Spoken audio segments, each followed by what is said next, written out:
여러분은 이제 각자의 그 성격 또는 기질 또는 여러 가지들이 다른데요. 여러분들은 무엇을 할 때 이렇게 안정감이 하는 게 좋습니까? 아니면 끝까지 스릴을 즐기십니까? 예를 들어서 월드컵 경기에 우리나라가 결승전에 올라갔는데 비겨서 전반 후반 끝나고 골득실 그 페널티킥을 차고 있어요. 그때 여러분은 안 보십니까? 아니면 눈을 동그랗게 뜨고 끝까지 보고 계십니까? 성격 차이죠. 한국에 요즘 이제 이런 기질 테스트, MBTI, 성격 인성 검사, 무슨 직업 흥미 검사 이런 검사가 50여 개가 넘는다고 하더라고요. 그만큼 굉장히 많아진 거예요. 그래서 우리가 내가 누군지를 잘 알고 또 거기에 맞춰서 갈 수 있는 그러한 것들이 있죠. 여러분이 여러분을 좀 알아야 돼요. 그래야 서로를 이해할 수 있는 길이 열립니다. 그러기 위해서 하나만 더. 붕어빵 먹을 때 꼬리부터 먹어요? 머리부터 먹어요? 민흥 집사님.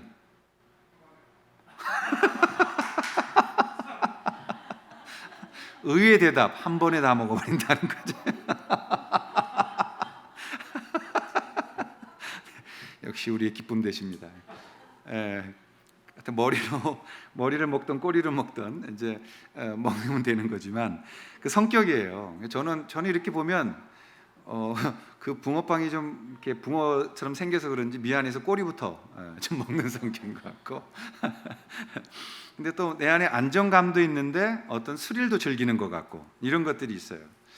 근데 우리 신앙은 어떤 거냐 이거죠. 신앙은 내가 안정감을 가지고 그 결과를 가지고 하는 것이냐 아니면 죽어봐야 아는 그런 형태로 스릴을 즐기는 것 같은 이런 신앙이냐 그 말씀을 나누려고 한 겁니다. 여러분 우리 기독신앙은 결과를 알고 믿음 생활을 하는 거예요. 그렇기 때문에 우리에게는 안정성이라는 게 있는 겁니다. 그래서 여러분들이 신앙생활하면서 내가 예수 분명히 믿고 주님 사랑하면 하나님 말씀 그대로 우리가 승리하는 자로서의 삶을 살아가는 것입니다. 물론 우리가 하나님을 잘 믿고 예수님을 영접하여 주님의 자녀가 되었어도 이 땅 살아가는 동안에 실수할 수 있어요. 그래서 흔들릴 수도 있고 또 어떤 부분에서는 약간 그 방황하기도 하지만 그러나 중요한 거는 우리들은 포기하거나 하나님의 자녀로서의 지위가 바뀌는 일은 없다 이 말이에요. 그래서 우리 기독신앙은 하나님이 이기셨다. 그리고 우리를 부르셔서 우리도 이기게 하셨다. 그러므로 하나님의 자녀답게 이 땅에서 나의 일을 하라고 이 땅을 살게 하시는 것으로 알아. 우리는 결과를 가진 자들, 우리는 승리한 자들로서 주께로 나아가는 그런 힘 있는 신앙생활을 할 수가 있는 것입니다. 아멘. 그걸 이거 신앙의 안정감이라고 그래요. 신앙의 안정감. 그럼 오늘 본문을 보면 베드로 사도가 거짓 선생들, 이교도들의 선생 또는 이단들에 대해서 우리에게 조심해야 될 것과 잘못한 것을 말하고 있는 겁니다. 여러분 초대교회가 대단한 부흥의 역사를 맛봤어요. 그런데 초대교회만큼 혼란스러운 적이 없었던 거예요. 성경이라는 정경이 없었고 또 어떤 기준이 없는 거예요. 누가 방언을 하고 뭐를 해도 이런 거 하나하나를 새롭게 만났기 때문에 정립해 가야 되는 시대가 초대교회였다라고 말하는 것입니다. 그러다 보니까 역사가 엄청난 거죠. 하나님의 이 영광을 통해서 기적이 일어나고 병이 고쳐지고 또 이교도들이 그걸 볼 때 저게 진짜 하나님이시구나, 저기를 가야 되겠구나. 그래서 이교도들이 자기의 신앙, 자기의 그 섬겼던 신을 내려놓고 예수께로 나와서 복음 앞에 서는 이런 일이 많아진 거죠. 그러니까 모든 우상을 섬겼던 자들이 주님 앞에 돌아와서 교회에 들어오게 되어진 거예요. 그래서 그 이교가 있었어요. 근데 그들이 보니까 들어와서 놀라운 일 때문에 신앙에 들어왔는데 이게 시간이 지나면서 어떤 자기가 기대했던 게 아닌 거예요. 또 자기가 체험했던 게 아닌 거예요. 그러면서 이분들이 조금씩 이제 마음이 다시 돌아가고 그러다가 자기의 고집에 자기가 섬겼던 신에 이 하나님의 신을 덮은 거죠. 그걸 이단이라고 하는 거예요. 그래서 이교와 이단은 다른 개념이죠. 이교는 아예 신 자체가 다른 거예요. 그런데 이단은 똑같이 예수 믿습니다, 하나님의 자녀입니다라고 말하면서 끝에 가서 보니까 달라져 있는 사람들을 이단이다 이렇게 말하는 것입니다. 그래서 이단자들은 어떻게 되느냐? 거짓 신앙이 되어지는 거예요. 가짜가 되어지는 거예요. 뭐 우리가 믿으면 됐지, 뭘 그렇게 이단을 따지고 복잡하게 신앙생활하냐, 이렇게 말씀하시는 분들이 있습니다만, 그러나 우린 최대한 바른 신앙을 가지려고 몸부림쳐야 그 안에 성령의 생명이 있는 거예요. 그렇지 않으면은 우리의 신앙은 이렇게 저렇게 돼도 버려지는, 마치 내가 믿음의 생활한 것 같은데 결과적으로는 믿음이 없던 사람이 되어져 버리는 것입니다. 그래서 이단의 잘못된 신앙의 뿌리는 사탄이라고 말씀을 드렸어요. 왜? 사탄은 스스로 교만해서 하나님 앞에 자기의 뜻을 관철시키려고 하는, 자기의 뜻, 자기의 의지를 섬기려고 하는 그런 악한 의도를 가진 존재였다라는 것입니다. 근데 우리가 이 무서운 사탄을 이길 수 있는 게 뭐냐? 그것은 예수님께서 사탄을 이기셨기 때문이죠. 그리고 그 예수님을 믿는 사람은 주님과 함께한 것이었으므로 우리도 사탄을 이긴 자들이 되어 하나님의 자녀가 돼서 우리는 이미 이긴 자로서 이 땅을 살아가고 있다라는 것을 우리가 절대 잊어버려서는 안 된다, 이 말입니다. 그러면 성경에서는 우리가 사탄을 이겼다는 증거를 분명히 말씀하죠. 자, 요한계시록 20장 7절에서 10절 말씀인데요, 제가 읽겠습니다. 천년이 참해 사탄이 그 옥에서 놓여 나와서 땅의 사방 백성 곧 곡과 마곡을 미혹하고 모아 싸움을 붙이리니 그 수가 바다의 모래 같으리라. 그들이 지면에 널리 퍼져 성도들의 진과 사랑하시는 성을 두루매 하늘에서 불이 내려와 그들을 태워버리고 또 그들을 미혹하는 마귀과 불과 유황 속에 유황못에 던져지니 거기는 그 짐승과 거짓 선지자도 있어 세세토록 밤낮 괴로움을 받으리라. 여러분, 이미 결론을 보여준 거예요. 사탄은 하나님의 이 결론적인 징계를 받아서 그는 불과 유황못에 던져지고 짐승과 거짓 선지자들, 거짓 이단자들도 그들과 함께 밤낮 없는 괴로움을 받을 것이다. 여러분, 이미 우리는 이것을 보았고 이것을 이겨낸 자들로서 이 땅을 살아가는 것이죠. 그래서 이 땅에서 우리가 이런 미혹에 빠지거나 잘못된 신앙으로 빠지지 않기 위하여 오늘 베드로 후서를 기록하고 있는 것입니다. 우리는 이미 이긴 싸움에서 실수하지 않고 승리하기 위해서 거짓 교사들이 넘지 못했던 그런 넘어지는 신앙의 한계를 배우는 것이에요. 자, 거짓 교사들의 신앙의 한계가 뭐냐? 두 가지를 오늘 나누려고 합니다. 첫 번째, 올바르게 하나님을 만나지 못한다는 것입니다. 왜 이단자들을 두려워해야 하는가? 왜 그들이 갖고 있는 것에 대하여 조심해야 되는가? 그들은 거짓된 것이기 때문에 올바르게 하나님 만나지 못한다. 자, 10절 말씀입니다. 특별히 육체를 따라 더러운 정욕 가운데서 행하며 주관하는 일을 멸시하는 자들에게는 형벌할 줄을 아시느니라. 이들은 당돌하고 자긍하며 떨지 않고 영광 있는 자들을 비방한다라고 말합니다. 이들은 하나님을 제대로 알지 못하는 거예요. 그래서 육체를 따르는 거예요. 정욕을 따르는 거예요. 자기가 주관하는 일을 멸시하는 거예요. 그런데도 신앙을 갖고 있다고 말하는 거예요. 여러분, 이단자들이 처음부터 잘못된 건 아닐 겁니다. 처음부터 그들도 복음을 받았을 때는 건강한 신앙으로 출발했을 거예요. 믿음 생활 잘하려고 출발했을 거예요. 내가 건강함으로 하나님 앞에 나가겠다는 그런 의지가 얼마나 있었는지 모르지만 시간이 지나면서 자기가 이해되지 않는 부분들을 자기 생각으로 덮어놓는 거죠. 여러분, 성경 읽다가 이해가 안 되면요, 덮고 지나가세요. 억지로 그것을 꿰맞추려고 하지 마시기를 바랍니다. 그래서 이단이 종류가 많았습니다. 굉장히 많죠. 우리가 교회사 강의할 때 제가 말씀드렸지만 이단 중에는 족보 있는 이단도 있어요. 여호와 증인 같은 사람들. 거기는 니케아 신조 때 이 삼위일체를 가지고 논쟁했던 곳이기 때문에 그런 쪽에서는 어떻게 약간 토론할 제목이 있는 거지만, 그러나 우리나라에서 생겨난 이단들 있죠. 이런 것들은 사실 전혀 성경에도 없는 그런 걸 자기들이 짜 맞춘 것에 불과하는 그런 모습을 가지고 있습니다. 그런 분들도 처음부터 잘못되려고 했느냐? 아니죠. 그들도 처음에는 기적을 맛봤고 하나님 앞에 놀라운 그런 체험들을 한 사람들이었죠. 근데 그들이 읽다가 불편했을 때 자기가 교만해지니까 성경을 지워버리기 시작한 거죠. 우리 정통이라고 불리우는 부흥 강사 목사님들 만나면 이런 실수를 할 때가 있어요. 본인이 오히려 그걸 뛰어넘어서 성경을 자기의 삶에 인용시켜 버리는 때가 있다고요. 조심해야 되는 것입니다. 그래서 여러분, 우리가 초대교회에 예수 믿고 엄청난 체험을 하고 엄청난 많은 수많은 어떤 경험들을 했다고 해서 그것을 다 신앙으로 받을 때 조심해야 되는 것입니다. 왜냐하면 야고보서 2장 19절에 보면 내가 하나님은 한 분이신 줄을 믿느냐? 잘하였도다. 귀신들도 믿고 떠느니라, 이렇게 되어 있습니다. 그래서 귀신의 믿음이 있는 거예요. 귀신의 믿음. 그럼 귀신의 믿음과 우리 올바른 성도들의 믿음은 뭐가 다르냐? 그것은 귀신은 사실만 믿어요. 그러나 그 안에 생명이 없는 거죠. 우리는 사실을 믿습니다. 그러나 그 위에 주님 앞에 내가 죄인됨을 고백하고 엎드려져 그분과 하나됨을 믿는 것입니다. 그러니까 마귀는 지혜와 지식이 있어요. 그래서 마귀의 이 믿음이 있는 거예요. 머리로 아는 것, 크게 많이 알고 지식적으로 알지만 그러나 그가 하나님을 만나지 못한 거예요. 하나님 앞에 자신을 내려놓아야 되는데 그렇게 되지가 않는 거예요. 그래서 침례교는 옛날부터 이 개인의 신앙 고백에 굉장한 중요성을 둔 겁니다.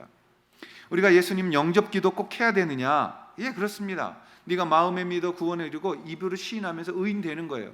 하나님 앞에 우리가 말씀 그대로 내가 믿고 입술로 고백하고 나의 삶을 전폭적으로 하나님 앞에 드려서 그 하나님 앞에 나아갈 때에 우리가 올바르신 바른 정확한 그 하나님을 만나게 되어진다, 이 말이죠.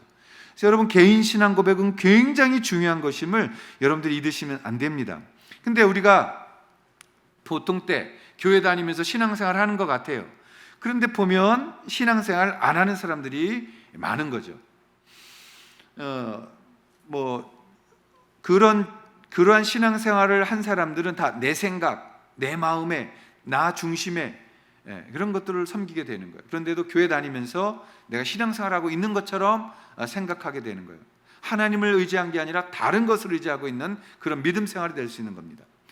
이것을 구약에서 찾아보면 구약에 이러한 신앙을 가졌던 왕이 있었습니다. 역대하 24장에 보면 요아스라는 왕이 나옵니다. 이 요아스 왕은 남유다, 북과 갈라졌을 때 남유다의 8번째 왕입니다. 근데 요아스의 전에 왕이 있는데 그거는 아달랴라는 여왕이에요. 이 아달랴는 누구냐? 북이스라엘의 타락한 아합의 딸이야. 그래서 그 딸하고 결혼하지 말았어야 되는데 결혼을 했던 거죠. 그래서 7대 왕 아달랴라는 여왕이 얼마나 하나님의 전을 못되게 굴고 우상을 가져다가 섬기고 그리고 하나님의 선지자들을 핍박하는 아주 못된 여왕이 아달랴였습니다. 그래서 이 아달랴가 다윗의 집안의 아이들 그 왕자들을 죽이고 혼자서 그 왕권을 붙들고 아주 못되게 그 나라를 망가뜨리고 있었던 거예요. 그걸 누가 지켜보고 있었느냐? 대제사장이었던 여호야다가 그걸 지켜보고 있다가 이대로는 안 되겠다. 그래서 여호야다가 혁명을 일으킵니다. 레위 지파 자손들하고 대제사장하고 제사장들이 모여서 이 아달랴라는 아주 못돼 먹은 7대 여왕을 죽여요. 그리고 나서 왕을 세우는데 아달랴가 왕자들을 다 죽여놨기 때문에 어린 왕을 섬겨야 됐어요. 그게 바로 8대 왕 요아스입니다. 요아스가 왕이 됐을 때 나이가 몇 살이었느냐? 7살이었어요. 그러니까 누가 정치를 했겠어요? 대제사장이었던 여호야다가 정치를 한 거예요. 그래서 여호야다가 다시 어린 왕을 세워서 그 왕을 통하여 하나님을 두려워하고 하나님 나라를 섬기게 만듭니다. 그래서 요아스 왕은요, 재미있게도 좋은 왕이면서 나쁜 왕으로 분류되는 거예요. 좋은 왕인데 나쁜 왕이에요. 왜 그렇게 됐을까요? 그 설명을 드릴게요. 7살 때 왕이 된 요아스는 여호야다가 가르치는 대로 해요. 그래서 이 요아스가 무슨 일을 했느냐? 7대 왕이었던 아달랴가 박살을 내놓고 다 회파시켜버렸던 여호와의 성전을 회복합니다. 그리고 하나님의 거하실 성소를 아름답게 다시 새로 만들고 그리고 믿음으로 주님 앞에 서서 나아갑니다. 그게 여호야다 때문인 거예요. 그래서 역대하 24장 2절의 말씀인데요. 제사장 여호야다가 세상에 사는 날에 요아스가 여호와 보시기에 정직하게 행하였다. 여호야다가 세상에 사는 날에 요아스가 참 좋은 왕의 역할을 했다, 이 말을 하는 거예요. 그런데 이 여호야다가 계속 살아있는 건 아니잖아요. 이제 늙어서 죽는 거예요. 100세가 넘어서 여호야다가 죽습니다. 그러자 갑자기 그 요아스가 변하는 거예요. 자, 17절 18절인데요. 여호야다가 죽은 후에 유다 방백들이 와서 왕에게 절하매 왕이 그들의 말을 듣고 그의 조상들의 하나님 여호와의 전을 버리고 아세라 목상과 우상을 섬김으로 그 죄로 말미암아 진노가 유다와 예루살렘에 임했다. 여호야다라는 대제사장이 신앙의 그 아버지가 죽자 이 요아스는 다시 하나님의 전을 버리고 아세라와 바알을 섬기는 거예요. 그들에게 신당을 만들어주고 우상을 숭배하기 시작하는 거예요. 그러자 19절 이하에 보면 하나님께서 대제사장 여호야다의 아들 스가랴를 보냅니다. 근데 스가랴를 보냈더니 요아스가 어떤 일을 했느냐? 스가랴를 죽여요. 하나님이 보낸 선지자를 죽여요.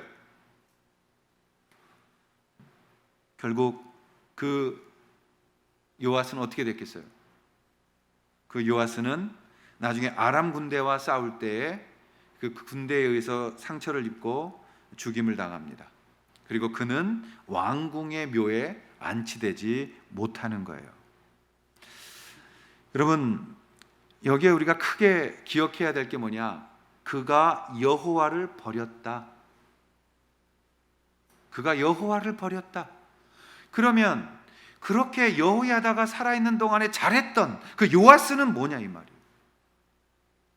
그 요아스는 여호야다 때문에 잘한 거예요. 여호야다가 왕을 세워줬기 때문에, 여호야다가 강력한 힘으로 그를 다스렸기 때문에 그때 하나님의 앞에 섰던 거죠. 정직하게 여호와 앞에 섰던 거죠. 그런데 여호야다가 죽고 나니까 그들은 누구의 얘기를 들었다고요? 그는 방백들의 이야기를 들었어요. 하나님의 음성을 듣지 못했어요. 하나님을 만나지 못했어요. 그는 믿는 자 같았고 하나님을 두려워하고 경외하는 자 같았으나 그가 믿었던 대상이 죽자 그는 아세라와 우상을 섬기는 아주 타락한 왕이 되어져 버린 거예요. 사랑하신 여러분, 우리의 신앙이 뭐뭐 때문에 교회 다녔다, 뭐뭐 때문에가 하나님이시며 예수 그리스도가 아니면 우리의 신앙은 그것이 사라질 때 무너지는 거예요. 내 목적이, 교회 다니는 목적이 이것 때문에 다녔다, 그것 때문이 우상이 아니라 살아계신 하나님이시기를 주님의 이름으로 축원합니다. 우리가 하나님 앞에 선 이유가 무엇 때문이 아니라 우리 주님 때문에, 오직 그 예수 그리스도 때문에 우리가 그 앞에 설 수 있어야 되는 거예요. 오늘 우리 자녀들 보십시오. 우리 자녀들이 부모 때문에 교회 오고 있어요. 그걸 만들어 줘야 되는 거 아니에요, 교회가. 지도자들이 그거를 책임질 수 있어야 되는 거 아니에요. 사랑하신 여러분, 우리가 살아계시는 하나님을 섬기면서 고통이 올 때가 있어요. 예수 믿어도 우리가 이 땅에서 공격당할 때가 있어요. 설명할 수 없이 우리가 힘들 때가 있어요. 그러나 진짜 하나님을 믿는 하나님의 자녀들은 그때에도 하나님을 찾습니다. 그러나 겉으로만 억지로 신앙생활하고 있는 분들은 그때 하나님을 떠납니다. 아니요, 교회는 소속되어 있었는데요. 여러분, 교회에 소속되어 있다고 구원받는 거 아니에요. 제가 청년들하고 대화할 때 예수 믿어? 그러면 꼭 이렇게 대답하는 사람 많아요. 모태신앙입니다. 제가 여러 차례 말씀드렸어요. 모태신앙이라는 건 없어요, 여러분. 어떻게 엄마 뱃속에서부터 믿어요? 엄마 뱃속에서부터 교회를 출석할 수는 있어요. 그러나 내 신앙은 모태에서부터 만들어지는 건 아니에요. 내가 예수 그리스도를 믿고 그분을 영접하며 내 죄를 그분 앞에 다 토해내고 주님 앞에 사랑합니다, 그 주님을 나의 주로 영접하고 그 주권을 주님 앞에 드리는 자가 됐을 때, 그때 우리가 주님을 만나는 것이지, 예수 믿냐? 모태예요. 아니 그거 말고 예수 믿냐? 예, 저희 할아버지가 선교사이셨어요. 저희 아버지가 모으셨어요. 여러분 그런 거 말하는 거 아니에요. 여러분이 정말 개인 신앙 고백이 있냐 이 말이에요. 내가 무엇 때문에가 없을지라도 그 주님을 사랑하고 그 주님을 따르는 믿음이 내게 있냐 이 말이에요. 이단자들은 뭐뭐 때문에 예수님 믿었던 거죠. 예수님의 기적 때문에, 예수님의 놀라운 어떠한 은혜 때문에, 그런 게 아니에요. 예수님을 이용할 수 있었던 무엇 때문에 라고 그들은 말했던 것이에요. 사랑하신 여러분, 우리가 주님 안에서 이 신앙 고백 제대로 할 수 있는 믿음, 그리고 나의 주님, 나의 구세주로 정확히 고백할 수 있는 그 올바른 하나님을 만나야 된다는 겁니다. 그 올바른 하나님을 만난 기준이 뭐냐? 내 죄를 고백하는 거예요. 내 죄가 그분 앞에 고백되어져야 되는 거예요.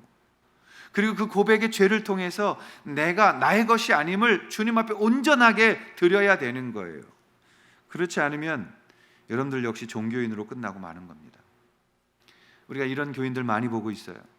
그냥 밀려왔다가 다시 밀려나가는 수많은 대중 속에 섞여 있는, 그러나 주님 만난 적 없고 교회는 다녔으나 그분 앞에 내 삶을 걸어본 적 없고 그분을 나의 인격적인 주님으로 모신 적 없는, 그래서는 우리도 이단인 것입니다. 우리가 철저하게 이 말씀 기억하면서 올바르게 하나님을 만나고 그 하나님 앞에 정말 나의 주며 나의 그리스도가 되시는 그 주님 앞에 우리 신앙 고백을 드릴 수 있는, 그래서 그곳으로부터 여러분들이 주님을 정말 믿는 그리스도인으로서 이 땅을 살아가는 그런 복됨이 살아가는 모든 우리 식구들 가운데 있기를 축원합니다. 두 번째, 거짓 교사들의 한계가 뭐냐? 그거는 생명 없는 껍데기 신앙을 갖는 거예요. 생명 없는 껍데기. 자, 17절인데요. 한번 같이 읽겠습니다. 17절 시작. 이 사람들은 강병에 밀려가니 안개니 그들을 위하여 캄캄한 어둠이 예비되어 있다. 이 사람들은 물 없는 샘이다. 물 없는 샘. 여러분, 거짓 교사들은 물이 없는 샘이다 이렇게 말합니다. 이건 뭐예요? 그들의 가르침에는 생명이 없다 이 말이에요. 그들의 가르침에는 생명이 없다. 제가 어렸을 때 대전에서 이사를 했던 기억이 있습니다. 안양으로 이사를 했는데요. 그때 조금 집안이 막 이제 아버지가 돈을 벌기 시작했어요. 근데 우리 식구가 5남매의 부모님이니까 7식구예요. 그래서 부득불 집을 돈이 많이 없어서 좀 산 쪽, 그러니까 꼭대기 쪽에 집을 샀던 것 같아요. 제가 지금 그때가 5살, 6살이었는데 기억이 나거든요. 왜 기억이 나냐면 각자의 수도가 없었으니까 그 공동주택들 쫙 있는데 거기 앞에 큰 우물이 있었어요. 그래서 어렸을 때 그 우물 좀 보라 그래가지고 이렇게 들여다봤는데 너무 깊어가지고 두려웠던 그거, 그래서 기억이 나고 있는 거예요. 그 물을 이제 쓰려면 어떻게 해요? 사람들이 아침에 나와가지고 머리도 감으면 거기서 엎드려서 물을 기른단 말이에요. 이만한 그 두레박을 안에 던지면요, 한 4초 뒤에 물소리가 나요. 두레박이 떨어진 거예요. 그러면 그걸 이렇게 해서 물을 기르면 이제 또 도르래로 막 해가지고 물을 써서 이렇게 하는 생각이 나요.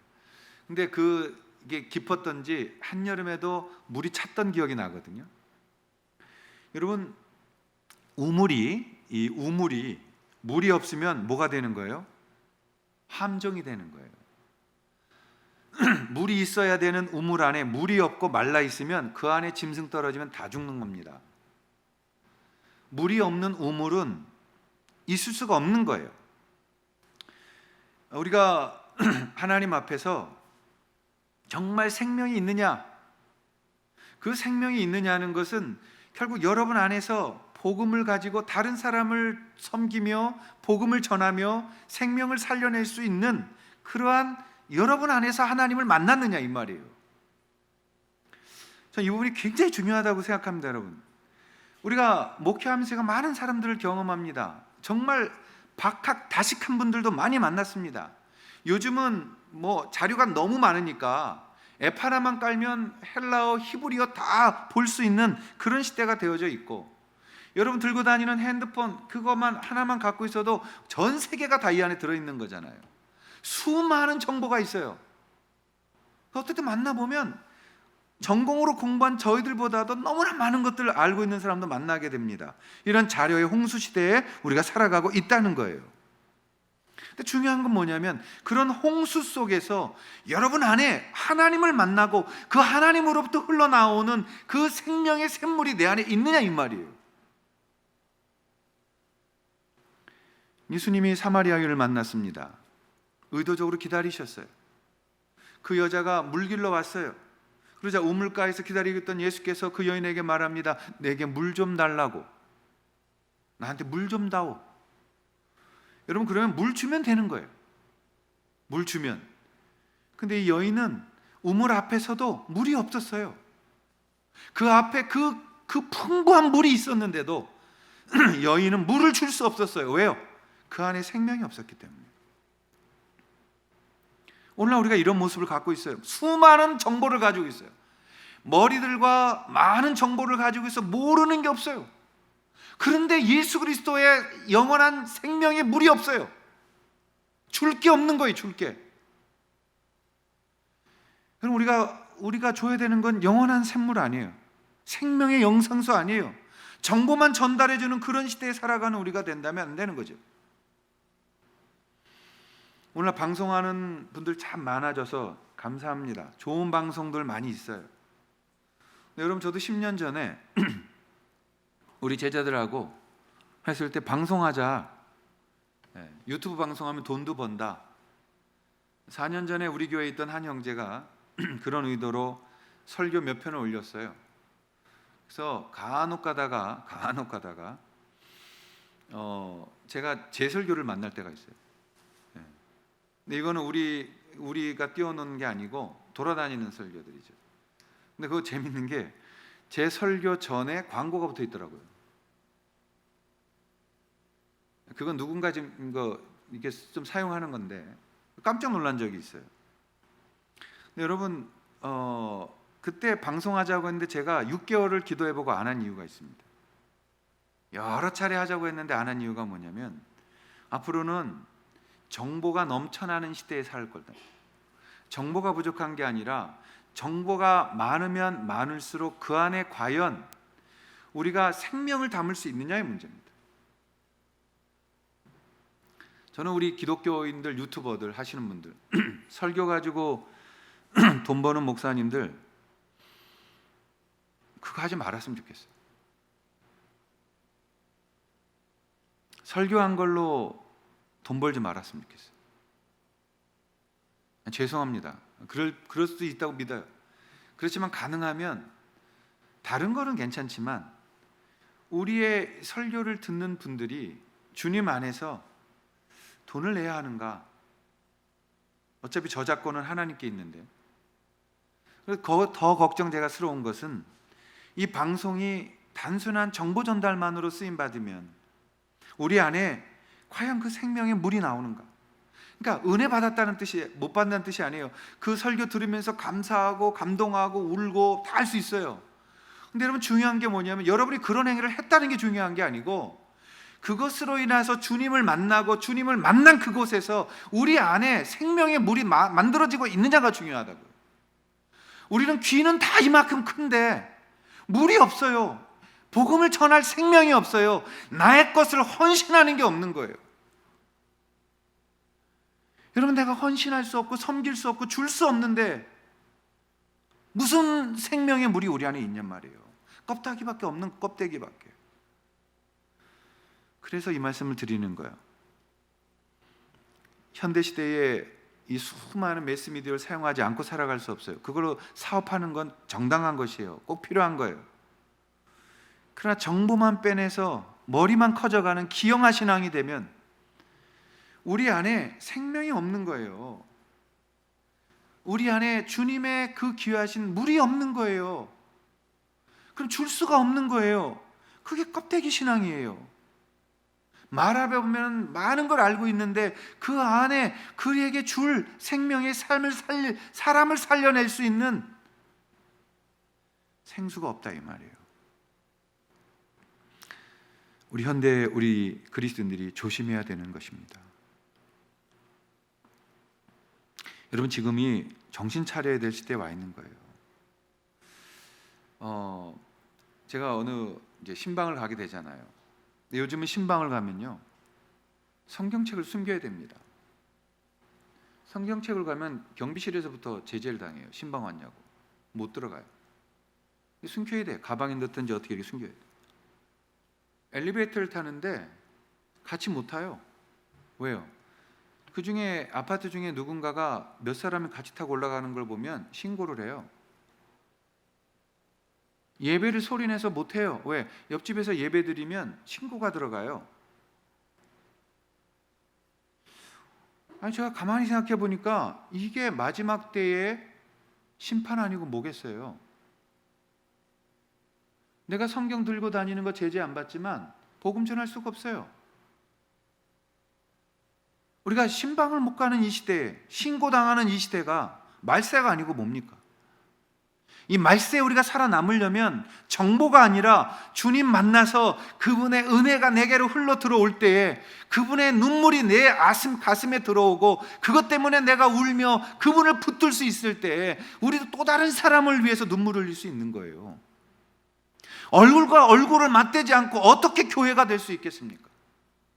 비대면 예배 드리시는 분들께 무슨 부담 들려고 하는 얘기 아니에요. 부담은 되시겠지만 우리 현실이 그러니까 법을 지켜야 되니까 맞아요. 근데 여러분, 주중에 만날 수 있잖아요. 우리가 주일날 다 못 만나면 주중에 만날 수 있잖아요. 주중에 다른 사람들 만나서는 식사 안 하세요? 주중에 만날 수 있잖아요. 우리가 점점 믿음의 기회가 닫혀지고 있는 걸 보셔야 돼요. 지금은 영적으로 굉장히 많이 문이 닫혔다는 걸 보게 되는 거죠. 사실 여러분, 말세는 정보의 홍수의 시대에 생명의 물이 사라지는 겁니다. 정말 많은 홍수의 이런 물 속에서 홍수가 날 때 제일 필요한 건 마실 물이 필요한 것처럼 오늘 우리에게는 또 다른 정보가 필요한 것이 아니라 정말 예수 그리스도를 사랑하는 그 마음 속에서 하나님 앞에서 받은 은혜가 내 안에 생명의 물이 되어 또 다른 목마른 자에게 물 한 잔 줄 수 있는 그 은혜가 흘러가야 우리도 이단자가 아닌 거예요. 우리 사랑하신 모든 귀한 성도님들이 믿음 안에서 낙오되지 않기를 축원합니다. 우리가 정말 더 이런 부분에서 서로 사랑하고 귀하게 여겨야 되는 것들 주님의 이름으로 축원합니다. 그리고 끝까지 견디고 이겨내는 그런 믿음의 은혜 가운데 쓰셔서 하나님 앞에 우리가 정말 부끄럽지 아니하고 또 다른 길로 가지 아니하며 온전하게 주님을 사랑하는 그런 믿음의 길에 승리해 갈 수 있는 우리 모두가 될 수 있기를 이 말씀으로 주님 앞에서 권면드리고 또 그렇게 결단되어질 수 있기를 주님의 이름으로 축원합니다. 기도하겠습니다. 우리 다 자리 일어나셔서 우리에게 소원이 하나 있습니다. 주님 오시는 그날까지 우리 찬양하며 나아가면서 고백하십시다.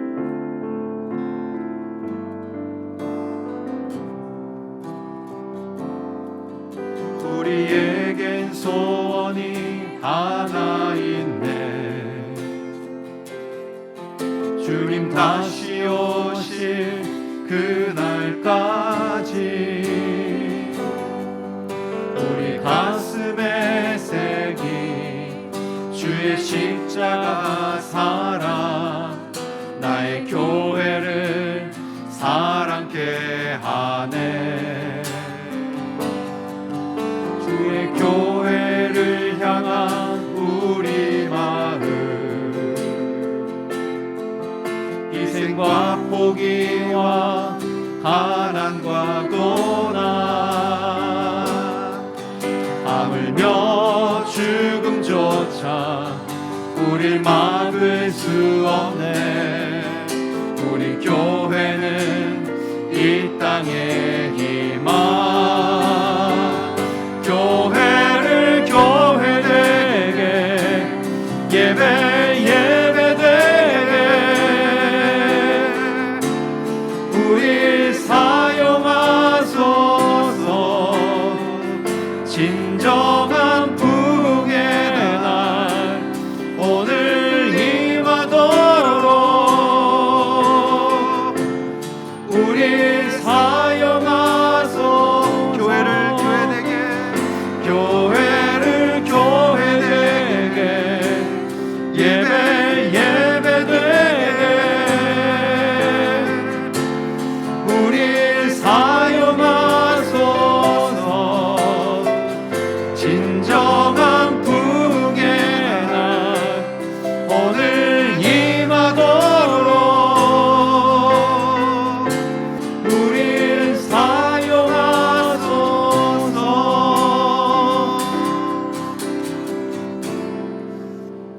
이제는 우리 주 예수 그리스도의 은혜와 하나님 아버지 사랑하심과 성령님의 함께 하심이 오늘 주님 안에서 건강한 믿음의 자녀로 이 땅에 나아가 복음 전하며 생명력 있고 생명수를 줄 수 있는 그러한 믿음의 사람으로 살아가기를 소원하는 모든 성도들 가정 위에 지금부터 영원토록 함께하여 주시기를 간절히 축원하옵나이다. 아멘.